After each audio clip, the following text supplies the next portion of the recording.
episode 279. What is up, boys? What's up? I don't know, but there's a strange face on our screen. What's up with that? Somebody adding any hair to the mix. I think somebody's hacked in. This is, like how there's not that much sports that happens in summer. So that when that happens, you bring on an expert in the Arizona Diamondbacks. That's where we are. Wow. Well, that's pretty show. That's some serious desperation. I fought as hard as hell to keep this from happening, but I lost. Nick and here he is. Verderame, lovingly known as Nerd. Nerd, welcome to the show. Morning, boys. I'm pumped to be here. First time, long time. Wow. That's right. That's right. You certainly have given us lots of opinions over the last. That's right. I have nothing if not opinions. Now you get to actually talk about it. Somehow we let this guy on despite his stripes for Arizona, Dallas Cowboys, Maryland Terrapins. Yep. Ew, and ew. Gross. Terrible. Well, if you don't start at the bottom, it's no fun when you win. Terrible. Well, welcome to the show. Let's get going. Milk, who are you bringing to the bar this week? Well, I'm bringing Ohio State coach Ryan Day. AP poll came out this afternoon. Ohio State at number 1, Oregon at 2. Big game coming up for them in about 3 weeks at Texas on September 12th. Julian Sang, Heisman candidate last year, back. Can they do it this year? So you're saying there's variety in the polls this year, or not? Might be a little pressure on Day again. Indiana won the damn national championship last year, so all that shit's out the window. That's true. That's true. But that's going to be a huge game very early on, so we'll see if Ohio State, what they have in them, if they can actually stay at number 1. We'll see. All right. Bison, what's going on? Who are you taking the bar? Well, so there's an obvious one, but we're going to talk about that later. So I'm going to leave him and his mom at home. I'm not bringing them to the bar. I am instead going to bring, I figure we'll touch on that enough. I am going to instead bring the National League All-Star Game starting shortstop, CJ Abrams, because the news this week was that the National League All-Star Game starting shortstop will be moving to second base. And I don't know that that's happened before. Defensive reasons. He's just not a shortstop. He's not a Major League Baseball shortstop. He sucks at short. Yeah, he's pretty bad. I mean, none of these huge guys liability. Are terrible, but he's just not a good How often does that player. happen? I mean, the same season that he's the starting shortstop, I don't know that it's ever happened. Yeah, but they're going to start moving him there. It's going to kind of happen slowly, but that's his future. So I just want to see how he feels. He's apparently on board with it. So we might have some occasional audio problems today because no, I don't. Can anyone think of another moment where a shortstop in the MLB has been moved to second base? That's unheard of. I don't think so. No, that happens. That happens. Really? Arm strength, stuff like that. Okay. Yeah, eventually. No, I can't think of anything. But for an all-star starter to go to second, an all-star starting shortstop, that's just not to get into the Diamondbacks too early, but Ketel Marte was at shortstop. He moved to second base, and then that's when he took off. I don't know that anybody would know who he was if he had stayed at shortstop. So by the way, might do him good. By the way, I just want to apologize to our fans. We had 5 to start the pod on, but Jaden Daniels' mom got upset, and so Bison had to drop. We're down to 4, and so. Yeah, can't use 5 for anything. So there's that. 3 minutes. Well, Jaden got upset. Jaden got upset out of respect.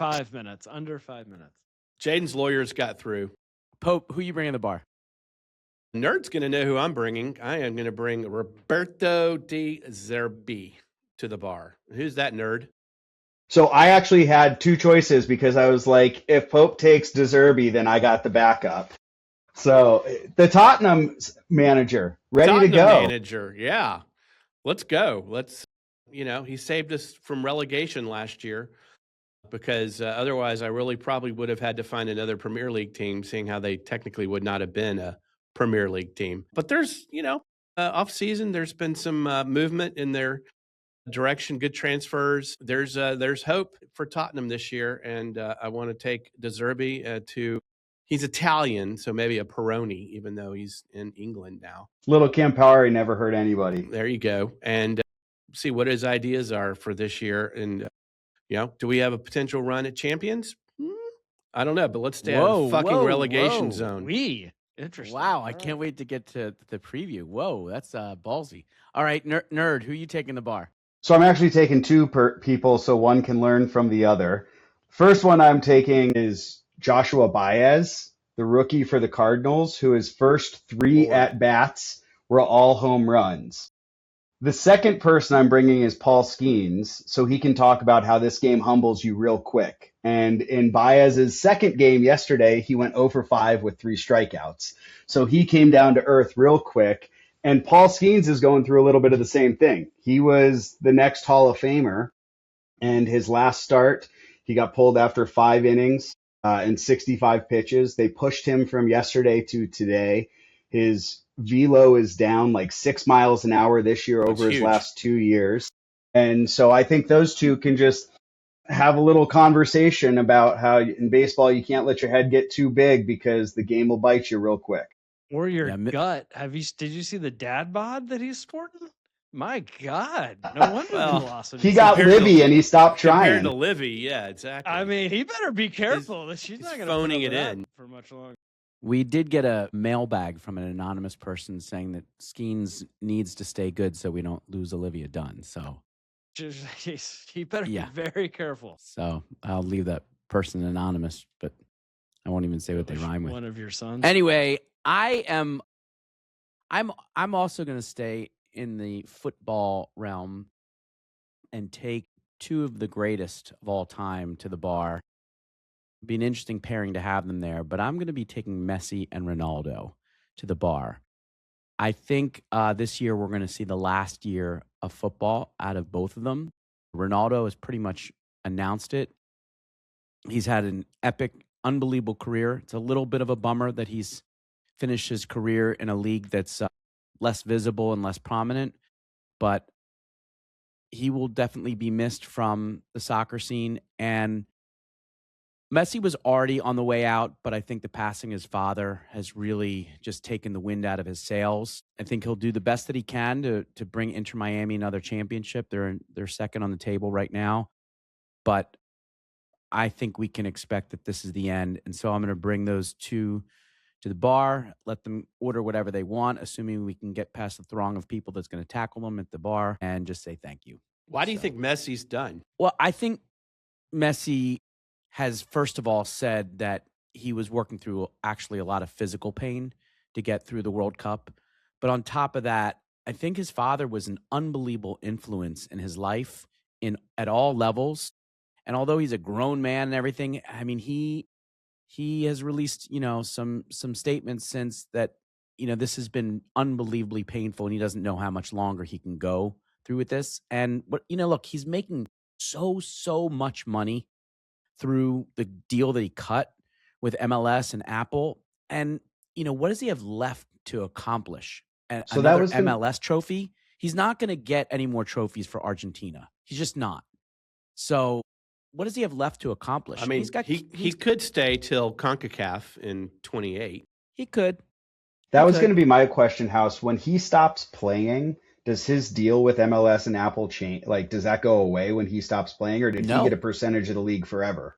He's got a percentage of the league for a long, long time. I don't know how many years it was, but it's a long time. I mean, it's a brilliant deal. It's a brilliant deal. I mean, he's what, 39? Yeah. 39. Barely. I mean, think of all you accomplished by 39 mil. Wait, are you 39? Absolutely. No. So anyway, we brought on Nerd today because while there's still probably 50 or so, 45, 50 games to go, we have incredible races going on in both leagues. I think baseball's done a great job to expand the playoff to make this exciting for a lot more fan bases. And while some of those teams are kind of hovering right around 500, it still makes it very, very exciting. And one of the teams absolutely in the mix in the National League is the Arizona Diamondbacks. What we're going to be trying to do on the pod over the next several weeks is bring you a true fan of some of these teams who are in the mix and get their perspective. We don't do a lot of Diamondbacks talk on the pod, frankly, because we're a bunch of homers. Yeah. They suck. So, Nerd, like, tell us a little bit about the not just the rose-colored glasses, but really, like, tell us about what we're looking about with this Diamondback teams and whether the fans of the Diamondbacks think there's a realistic chance that they make the playoffs. So I think the fans of the Diamondbacks think that there's a realistic chance that we make the playoffs. And I think that the fans of the Diamondbacks think that maybe we've got one series in us, but the road ends pretty much there.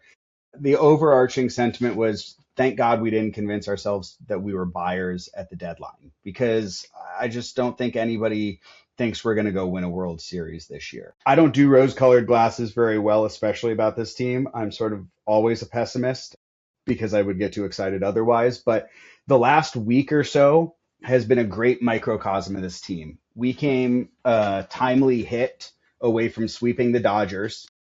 Then we lost 2 out of 3 to the Rockies in a series where we left on Wednesday. We left 15 runners on base, 8 of which were in scoring position. Then on Thursday, Thursday we were off, but Friday, Saturday, Sunday, we were in Atlanta. We took 2 of 3 there. But on Friday, even though we won, we left 14 runners on base, and we were 0 for 14 with runners in scoring position. So our issue is, and I mean, if anybody who has coached Little League baseball or softball remembers this position where you only have like 4 real good hitters, and if you put them all at the top of the order, then 5 through 9 becomes a problem. That's where the Diamondbacks are. The Diamondbacks have pitching that has actually been really good lately. The ERA of the bullpen, you look at it, it's up over 4, But if you take away Paul Sewald, who we DFA'd last week, who gave up 17 runs in his last 11 innings as a closer, our ERA as a bullpen drops down close to 3, about 3.5 maybe. We've got 2 starters who are throwing lights out right now. Who are Brandon Pfaadt, who just beat Chris Sale, and his scoreless streak is at 32 in the 3rd innings, I think. Whoa! And nice. in his 9 starts since he came back from AAA, he's 7-0 with a 1.16 ERA. Whoa! He's our game 1 starter, and game 1 might be against the Braves, who he just he shoved for 7 innings. It was unbelievable.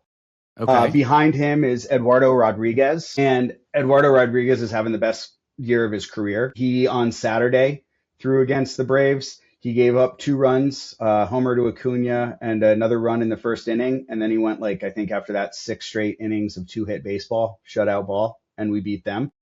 How is he not your best pitcher, by the way?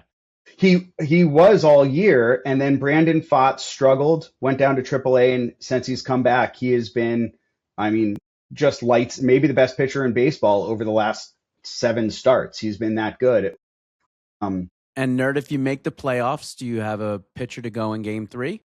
So this is where it gets real interesting. Right now, that pitcher would be probably Michael Soroka, who just came back, and he's kept us in games. His ERA is down around 3.5. But what we're hoping as Diamondbacks fans is for a first week of September, Corbin Burns resurgence. And then we have just a complete wild card. Who the hell knows what Corbin Burns brings back? Merrill Kelly is not that guy. Zach Gallen is done, and that's about it. And that's really where it gets questionable for us is, we've got Mitch Bratt, who nobody's ever heard of outside of this house, who's our 5th starter right now. Merrill Kelly is getting shelled left and right. And so that's really the issue. But, in playoff baseball, if you look back to the Diamondbacks in 2023, they made a run with 6 pitchers, right? 3 starters and 3 bullpen guys. They went with Kevin Ginkel, AJ Puck, and Paul Sewald back then. And that's really where playoff baseball is right now. How'd that turn out for you? By most seasons' account, one loss, a World Series loss is, we've had worse years, let me tell you that. Pretty good. So we like our chances to get into the playoffs. The bad part about the team is the timely hits. The top of our order is great. We've got Ketel Marte, Corbin Carroll, Geraldo Perdomo, and Gabriel Moreno, who's the only catcher hitting over 300 in the league. And they are all very good. Our fifth hitter has 20 home runs this year. Nolan Arenado took a dip out of the fountain of youth. But unfortunately on Sunday, he had rib discomfort, and we're waiting for MRI results, so we don't know. Nerd, didn't I see some crazy stat? Maybe I'm wrong about some record that Carroll already has on triples or something crazy like that. It's he and Willie Mays, who are the two players under 700 games to get like 100 home runs, 50 triples. It's he and Willie Mays are the only two to do it, and he's got Willie Mays beat by 40 games. I mean, He is probably the most exciting player in baseball, and definitely the most exciting player that nobody's talking about. I mean, that's for sure. And he just won Player of the Month this year, so people are talking about him. Nerd, don't. So, I mean, I think since the trade deadline, one of the hottest teams in baseball has been the Padres in your division. Yes. Yep. So you've got the Padres in your division. You've got the Dodgers in your division. I haven't looked ahead at the schedule, but a lot of times the Major League Baseball schedule keeps it division heavy towards the end of the year. Aren't you facing a lot of divisional games or no towards the end of the year? No, we're done. We've got 3 again. Your schedule's a nightmare. We've got 4 against the Giants left, but we just left Atlanta. We go to Boston, then Cincinnati, then the Cubs, the Giants, the Phillies, the Astros, and we finish up with the Royals. So it's as you put us next to the Phillies and Padres, I think I saw that the Padres have an easier schedule and the Phillies have a harder schedule. It could be vice versa. What scares me, honestly, besides the timely hitting issue, and because the weird thing about the timely hitting issue is we put up 10 runs on Saturday. So it comes out of nowhere. You just don't know when it's not going to be there.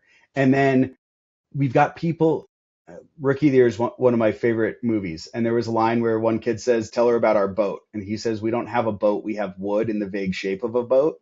That's our closer situation.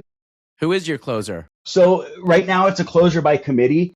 Okay. Yesterday, Brandon Garcia was the closer, and he gave up a 3-run homer to Matt Olson. The day before, Brandon Garcia was the closer, and he slammed the door, or on Friday, and he slammed the door against the Braves. But we just brought back Justin Martinez, who's a 99 to 103 guy who was lights out before he had Tommy John surgery. And literally this afternoon, we brought him back up to the bigs.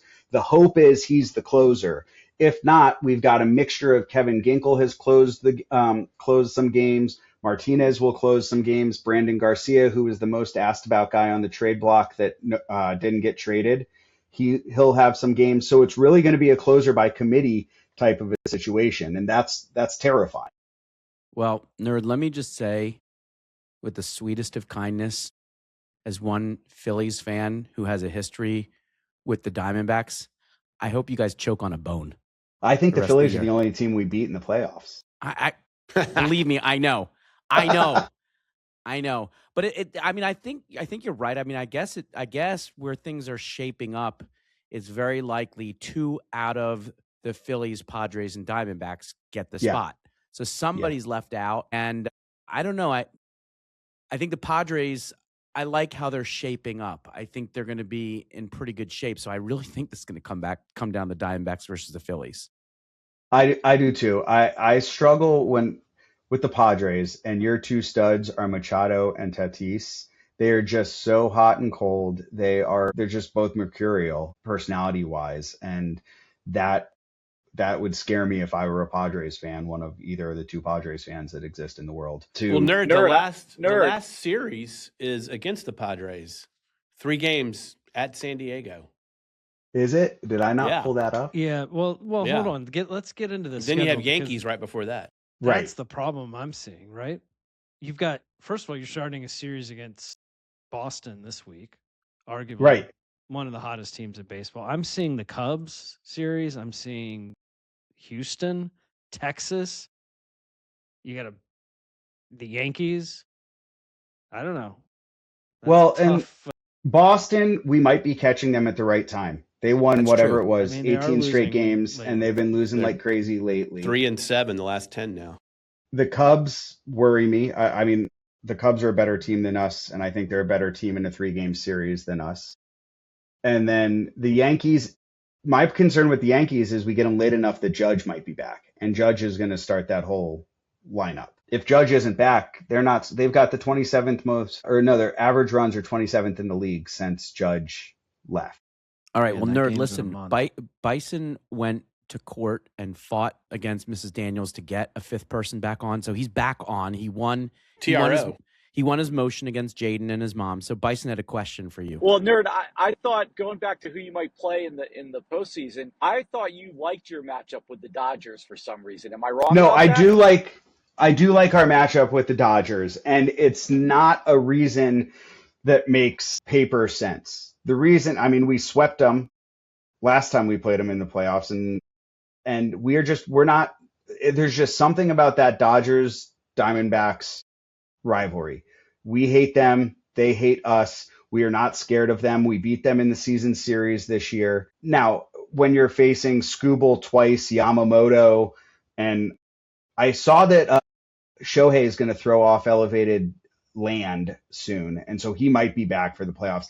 I just don't know on paper how you ever justify beating that team.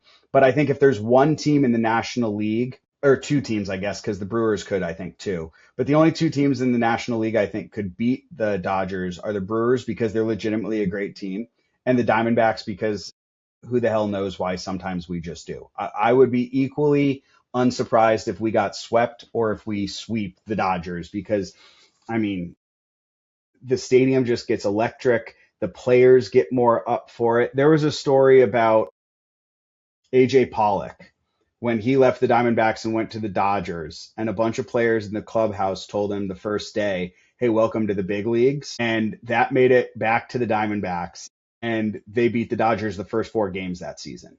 And so there's just something about that set that we're not scared of them. That Not for nothing. that legendary Dodgers Diamondbacks rivalry that we've Yeah, all I know. It's a- about in the history Well, books. and here's the thing: is What? it's bigger Like, than that They because hate the D-backs. They don't even care it's about really the two cities can't stand each other. It's the Suns and the Lakers. It's the Rams and the Cardinals. It's the Dodgers and the Diamondbacks. It was the Kings and the Coyotes when we had the Coyotes. The two cities just genuinely do not like each other.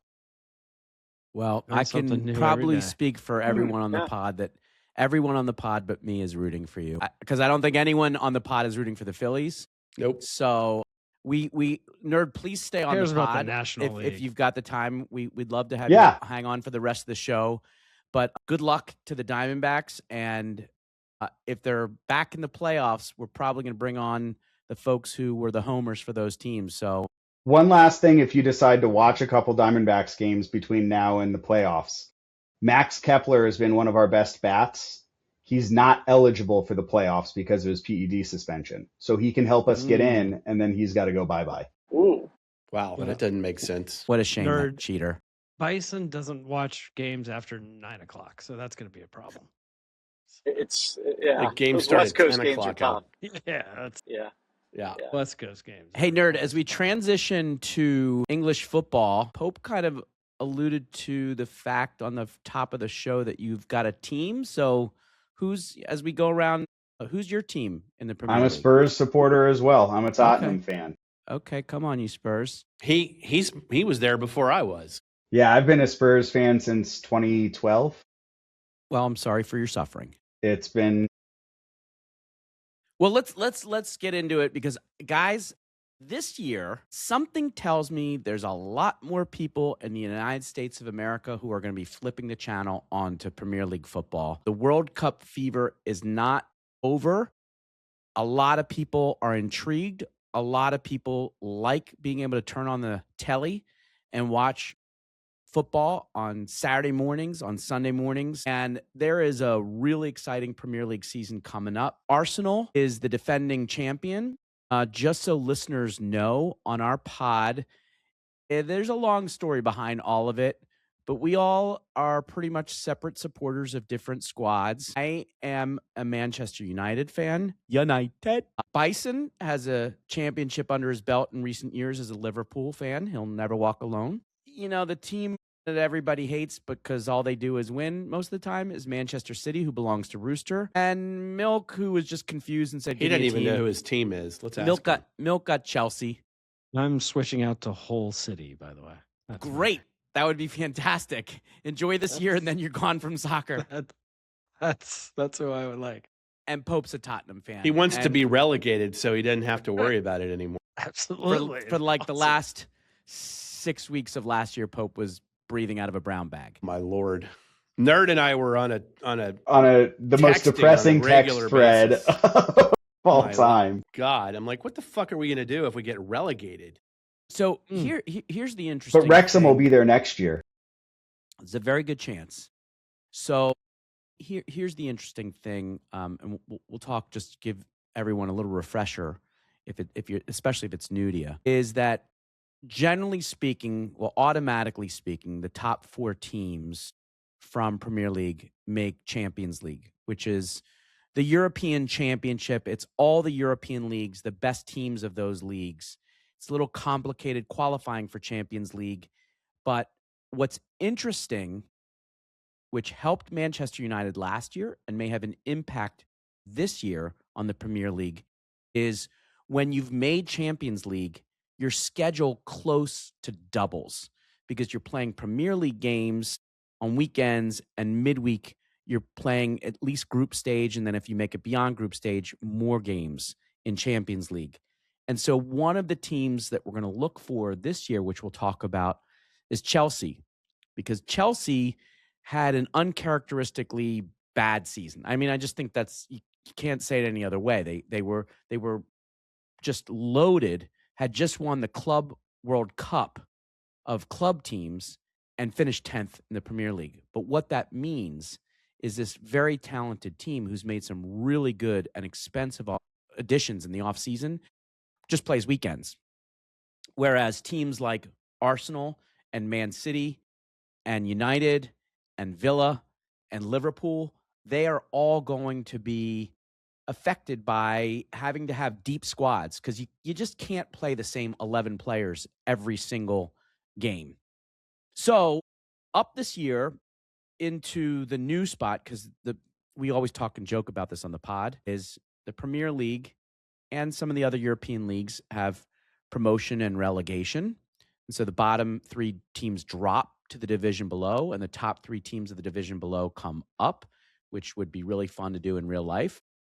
Sometimes I'd like to relegate some people out of this profession. But anyway, milk. Anyway, so going down from last year is West Ham, United, Burnley, and Wolverhampton. Coming up this year, new teams to the Premier League this year are Coventry City, Ipswich Town, and Hull City. Let me just say, as an early prediction, I think the 3 that came up are going right back down. These are pretty weak teams for having come up. Last year, we had a real exception. Sunderland came up and actually finished 7th, but they had made a lot of huge additions in the transfer window, and I think that was a surprise. They might go back down too because they're playing in Europe this year. Exactly. So Sunderland was so good coming up from promotion that there's not only Champions League, but after that, there's Europa League, and after that, there's the Conference League.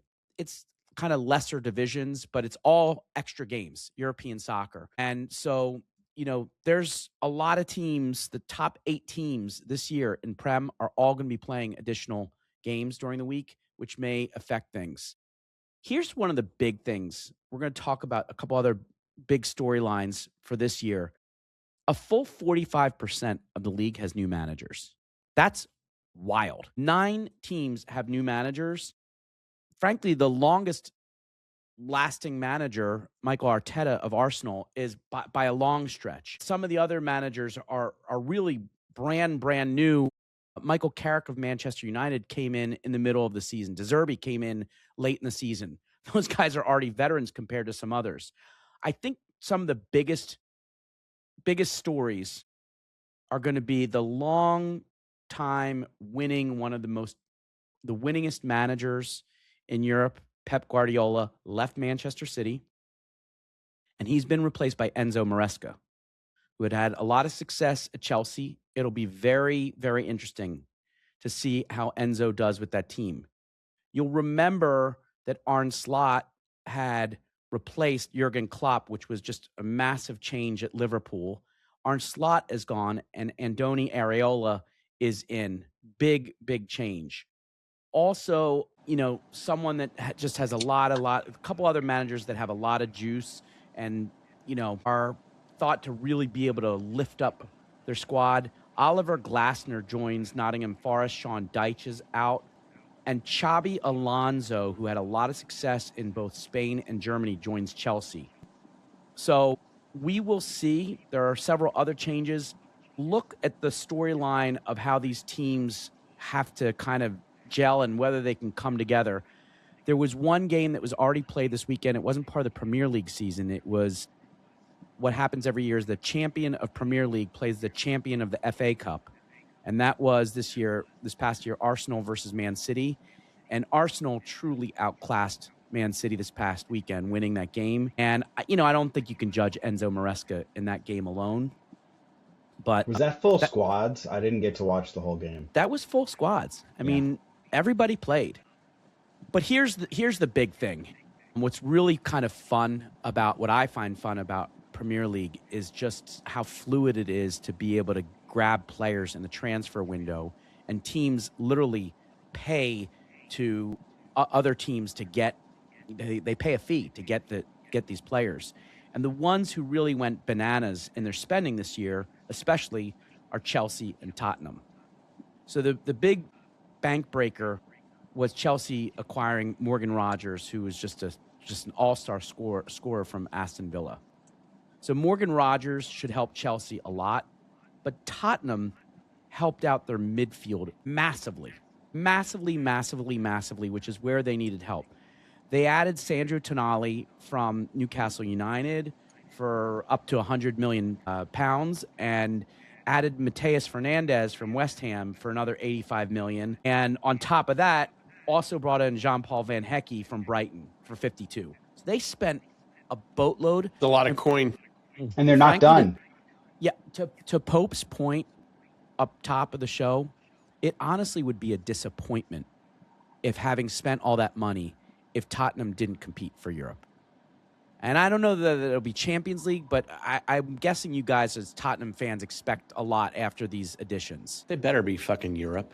It's weird that all these years as a Tottenham fan, we had never come to the point where it was the last weekend where we knew if we were in the Premier League or not the following year. And with that in mind, I don't remember a time when I was more excited about the upcoming season as a Tottenham fan. I mean, it's, to your point, Toby, they need to be playing for Europe or it's going to be a massive, massive disappointment. But the whole culture has changed. They got rid of bad ownership. They got in a good manager. They spent all the money they could find. It's exciting. So the other major signing, I mean, midfield was the story of the transfer window. The other massive signing, and you saw he was somewhat of a standout for the English team during World Cup, was Elliot Anderson, moving from Nottingham Forest to Manchester City for £116 million. That's a big deal, although Rodri left for Barcelona. That's huge. Which is massive. I mean, talk about the World Cup MVP. And the best player in the world. So many consider the best player in the world. So we'll see. Again, they're still stacked. No one really can challenge Holland the Viking. They've got an incredible goaltender in Donnarumma. They've now got Elliot Anderson. They've got a bunch of young kids that are fantastic, O'Reilly and others. So, I think what we're going to see at the top of the table is you're going to see Arsenal, you're going to see Man City.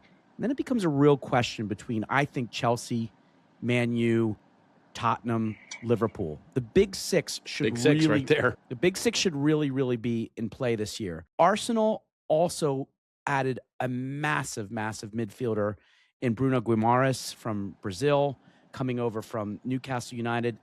All these midfielders, to add to, an already Declan Rice and a team with Saka and so much firepower on that team, Odegaard. It's hard to imagine there's going to be so much pressure on them not to repeat. So we'll see. It's a really exciting season ahead. It begins on Friday.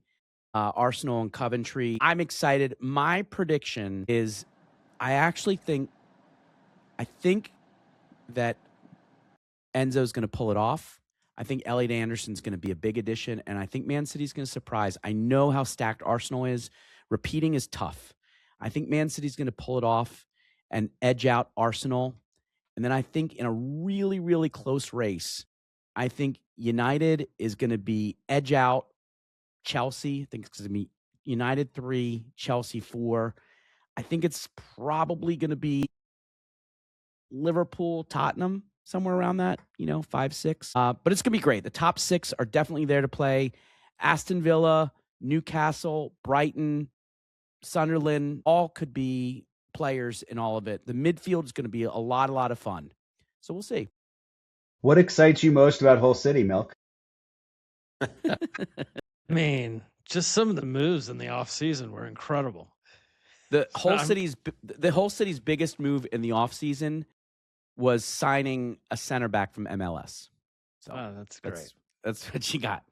That's what you got there. House, who is, if you are someone coming off the World Cup and you may have more excitement in soccer than you ever have in your life, which is like 5%, who are guys that played in the World Cup that play in Premier League? Holland is the most obvious one.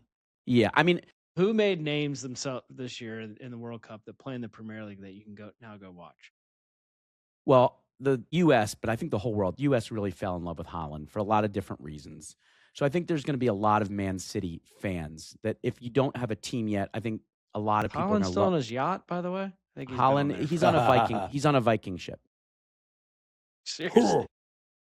So, there are a number of players that are on the English team that people saw, like Elliot Anderson that we talked about, like Declan Rice, who's on Arsenal that we talked about. Unfortunately, some of these guys that we, just really were unbelievable. Like Harry Kane. Harry Kane's in Germany. He plays in Germany, right? Yeah, right. Bayern Munich. Jude Bellingham plays in Spain. Vinny plays in Spain. It was thought Rodri. that Vinny Jr. was going to maybe come to Arsenal. That didn't come to pass. So, one of the things that people question about is like, does Premier League, it has all the tradition and everything, but do they have the star power given that so many of these players, Lamine Yamal is in Spain, Harry Kane, like I said, is in Germany. There's a lot of the superstar players that are playing in either Spain or France. Mbappe is in Spain, so. The two people I would add to that, one is Pedro Porro for Tottenham, made his name as maybe the best right back in the world. But the other one just to watch to then pick your team is Florian Balogun, who is maybe the US's best player. Everybody is making noise about signing him. And to Toby's point at the top, the window's still open. And so somebody could end up now? Right now it's like AS Monaco, but it's kind of every day you're checking to see what Premier League team signs him. Yeah, that would be cool. Yeah, there are a number of Americans got signed. Some of them to this division just below the Championship League. The Middlesbrough signed a couple of Americans. Pulisic is in Italy, so it's kind of spread out. But yeah, I think Holland, Declan Rice are some of the bigger names. Odegaard. Really, Premier League right now is very much a team game, not absent Holland. It's not like one superstar takes over the whole league. Interestingly, a player that a lot of people don't know about, he had an okay World Cup, but Bruno Fernandes on Manchester United was the player of the year last year. He set a record for assists in a season, an all-time record.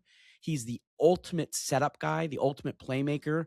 Manchester United also added Yuri Tielemans from Belgium, really, really talented midfielder. Andre Santos, they added from Chelsea, very talented midfielder from Brazil. So Manchester United made some really nice moves. But I think if you just loved watching World Cup soccer and the competition and you like the fandom that was at playing World Cup, you'll love watching Premier League. Check it out. It's a lot of games are on NBC Sports, and the others are mostly found on Peacock. So check it out. We'll be talking about it throughout the season. And then you can drink at 9 a.m. and it's okay, right?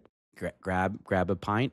You won't be judged. That's one of my favorite things about the Premier League is, There you go. you know, Milk, Yeah, you got kids. It's not easy to always watch a baseball game at 7:00 at night, but when the Premier League starts at 7 a.m. and the house is quiet, 7 with Harrison Preston, just you and your bloody with Mick Ultra and the Bloody Mary. Dad, like, what are you drinking? It's like breakfast with Premier League.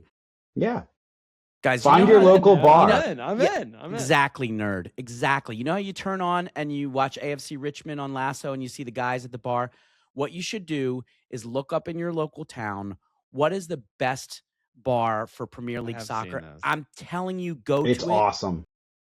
They're packed at 8 a.m. It's pretty cool. Milk, just so I can help you when you get there, the teams are playing on a pitch, not a field. That's right. I learned that in the World Cup. I learned that. Don't say, "Oh, I love the jersey on the team." That's a kit. That is a kit. I would never say a manager was fired. I would say he was sacked. Right? He's sacked. Yes. I want you to understand that when the score is 0-0, it's 0-0. Okay. No. And a tie is an equalizer. It's a draw. You could score. Yeah, a draw. A draw is a tie. Well, no, you tie the game, you equalize. Yes. And don't walk up to some dude and say, like, I'm going to fuck this up. Don't walk up to some dude and say, who are you a fan of? Who are you a supporter of? Supporter. A fan okay? Supporter. Jeez. You got it. And because you'll probably hear it, Milk, but just so you know, wanker is a term of endearment, so don't be upset.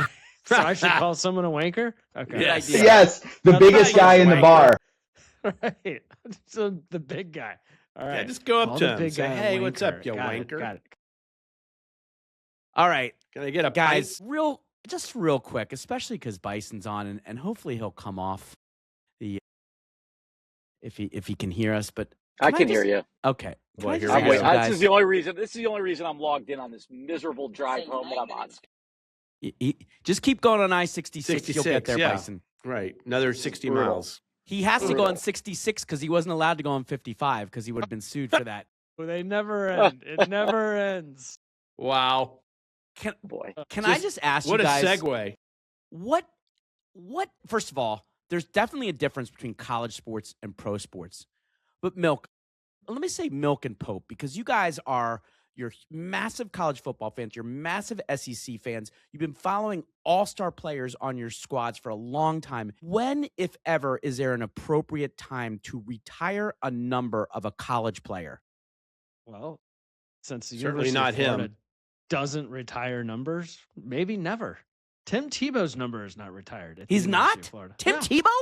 No. Didn't Florida he win a Heisman and 2 championships? 2 Florida natties. has a policy against this, by the way. It's my intentional. God. So you think that I'm supporting Jaden Daniels? Jaden Daniels, who was there for 2 years, by the way, did not win shit. Milk, you need to be careful here because your boyfriend, Joe Burrow, came out sort of in support of Jaden on this. He did? Yep. He said that because he won the Heisman, LSU told him they would never give out his number again. That's him. He said that about himself, or he said that about Jaden Daniels? About himself.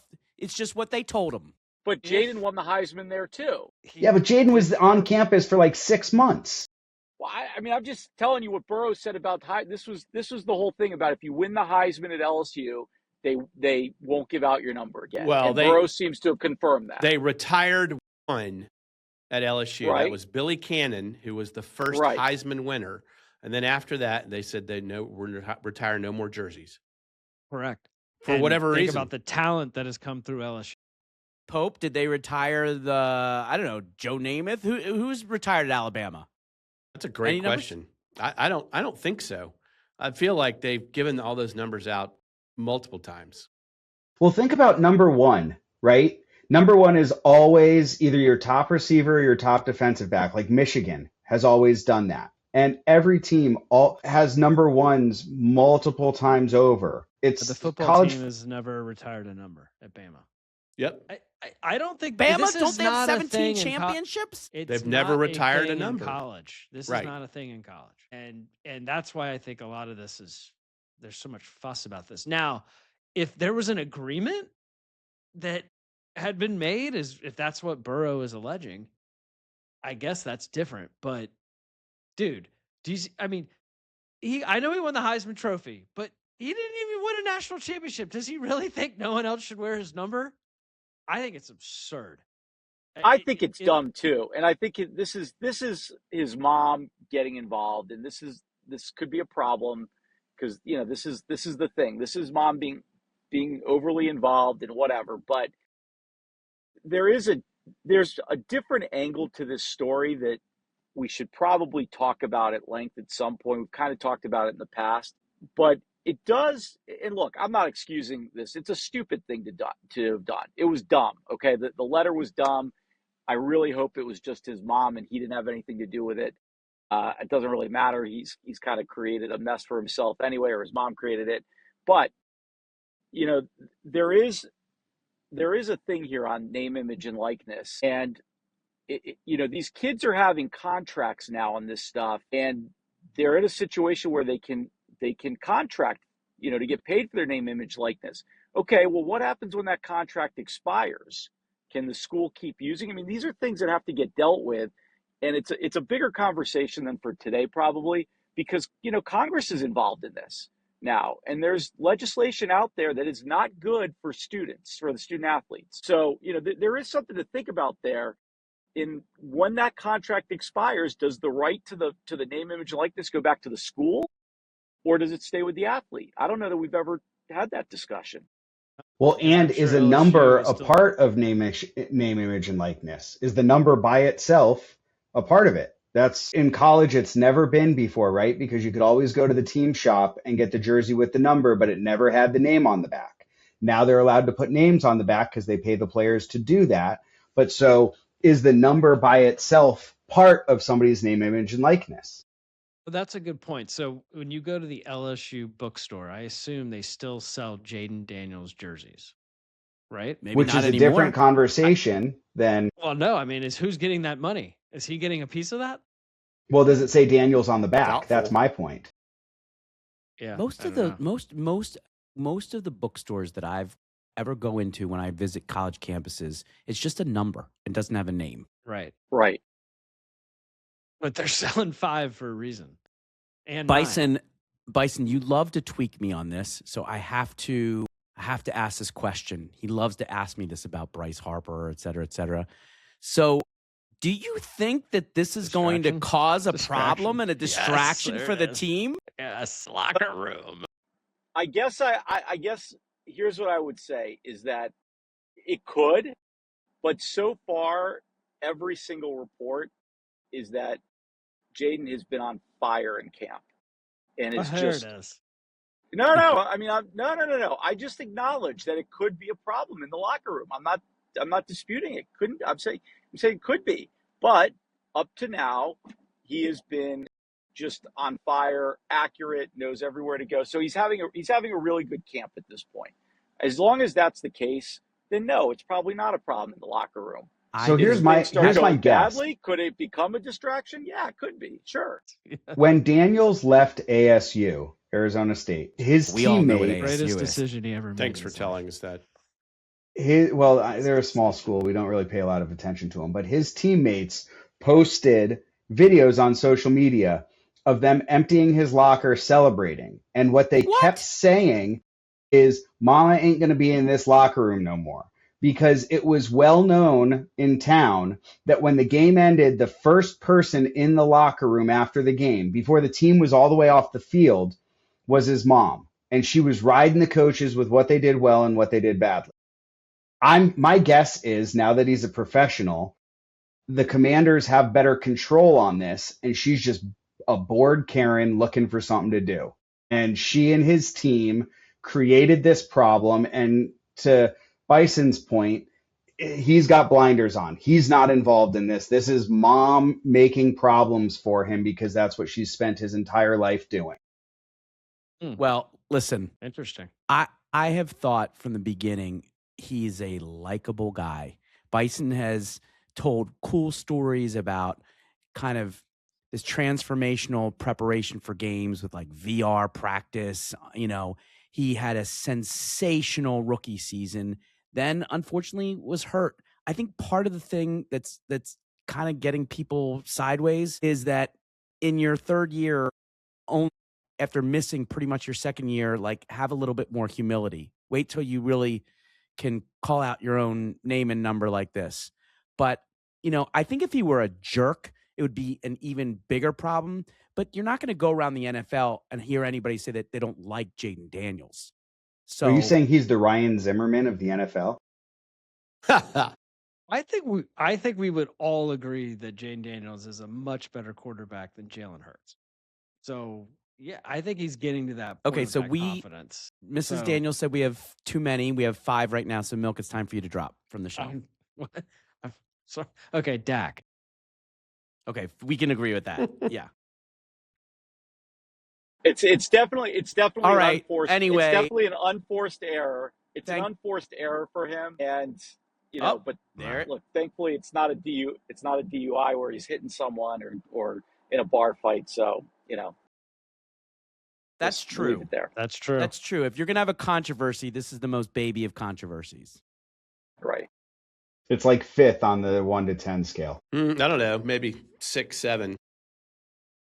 All right. So for the record, Nick Verderame from Arizona was the one to punch Mrs. Daniels. So that will lead us into the punchable face segment. I love the inside knowledge. Arizona State inside knowledge. Who's got a punchable face? Anybody? We're all lovers, not fighters. Okay. No punches?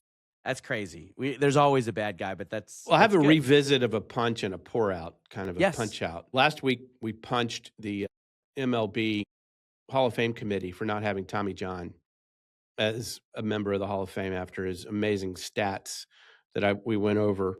And he passed this week after that long goodbye or that letter he had written to the Yankee fans. We were wondering how long he would last and didn't even last one pod week. So I'm going to continue to punch Hall of Fame committee until they put Tommy John in his rightful place in the Hall of Fame posthumously now and pour one out for one of the greats. Yeah, and I got to tell you, Pope, that was such a good tribute and plea that you had last week. I found it very interesting that Score Mobile today was making a big, loud call for Tommy John to be put in the Hall of Fame. Not saying it didn't come from Pope already. We're not saying anything plagiarism. Yeah. So anyway, it's everywhere. It's everywhere. I'll do a quick punch, and you guys can talk about it more next week.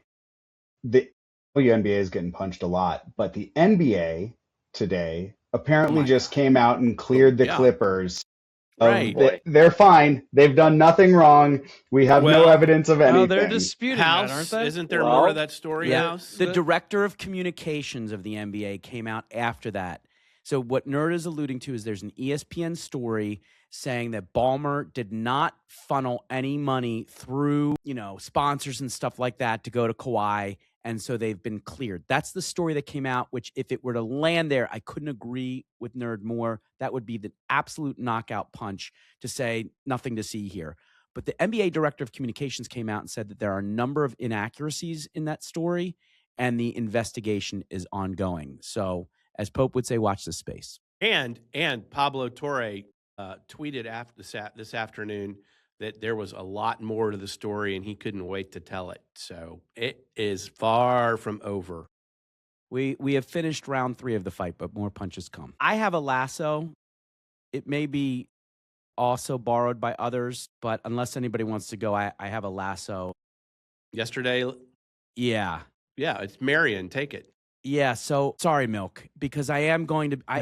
Listen, let's think of him more of as an Englishman than an FSU Seminole. I'm sorry. All right, go for it. There is a very proper lasso going to Jack Whaley and his dad, Andy Whaley. The U.S. Amateur was completed this weekend at the combination of Philadelphia Country Club and Marion, with 36 holes being played at Marion. It was a phenomenal final 36 holes that went about 34 holes when Jay Whaley finished out Jay Lang Jr. 4-3 with an incredible putt to finish it out, by the way. And it was going seesaw back and forth for the first 18. But here's what's really cool and what makes this a lasso. This guy was pretty much a nothing burger of a player. He was not this ballyhooed player who came and was the top recruiter of FSU or whatever. He played for an NAIA school for a couple of years. He didn't have much of a game. His game was developed. I forget what forget the name of the school. Sorry to that school that starts with a D, because his coach ended up Dalton State in Dalton Georgia. State. Thank you, Pope. Sorry about that. He was at Dalton State for a couple of years. His game developed nicely, and then he goes to FSU. Coming in, he was out of the 64 or so in the field. He was around 50th. Again, it's not like he was top of the table, but he made it all the way until the final.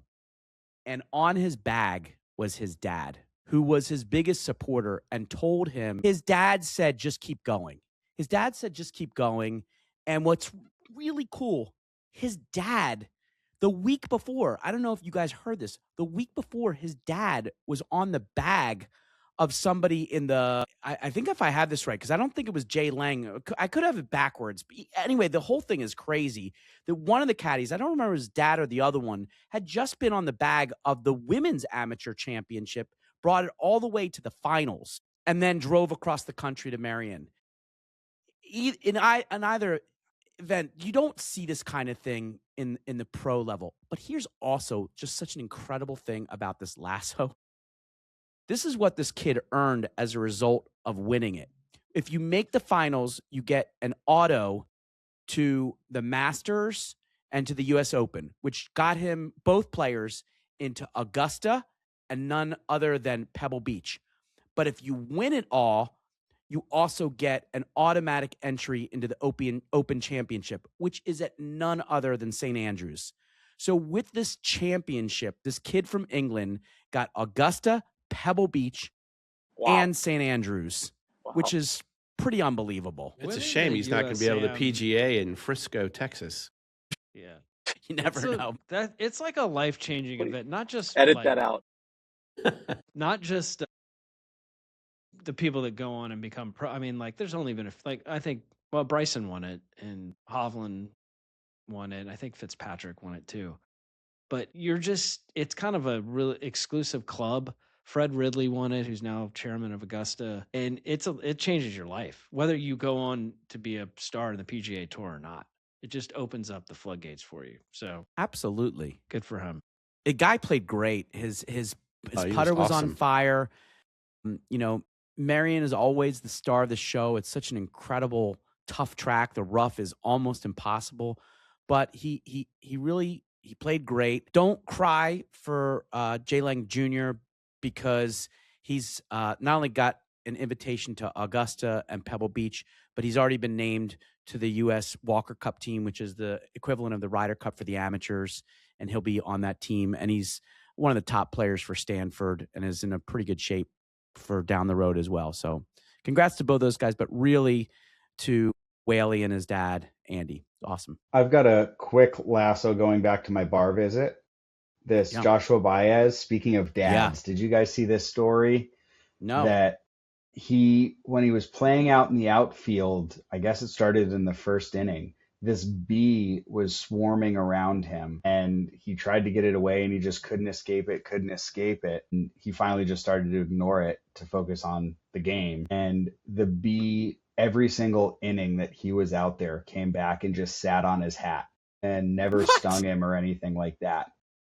Meanwhile, his dad, who was almost a big leaguer, didn't quite get there, died 3 years ago. And baseball was their thing together. And his last promise that he made his dad was that he was going to make the big leagues. And so if you ask him, that bee was his dad sitting on his cap for the entirety of his 3 home run game. Gosh. Wow.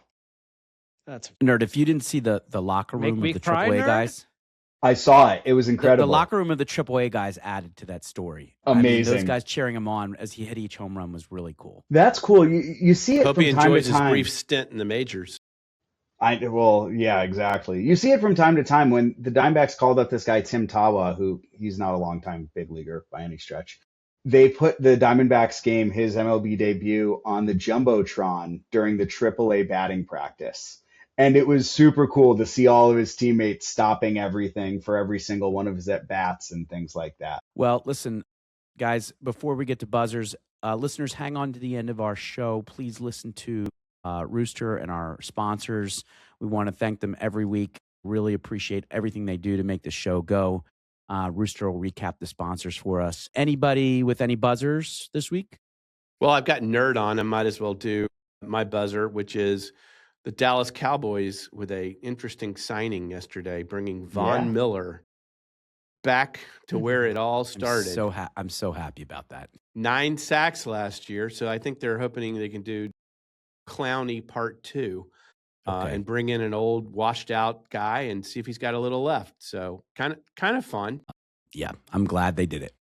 My buzzer's a warning to the owners of the Buccaneers. Oh God, the Glaziers, who I fucking love. This will turn into a punch if they don't figure out the Baker and Vita Vea situation, because I'm tired of it. You need to figure those two guys out, sign them, pay them, whatever. It's going to be chaos this year if they don't figure it out before the season starts. So posturing. Get your damn checkbook out.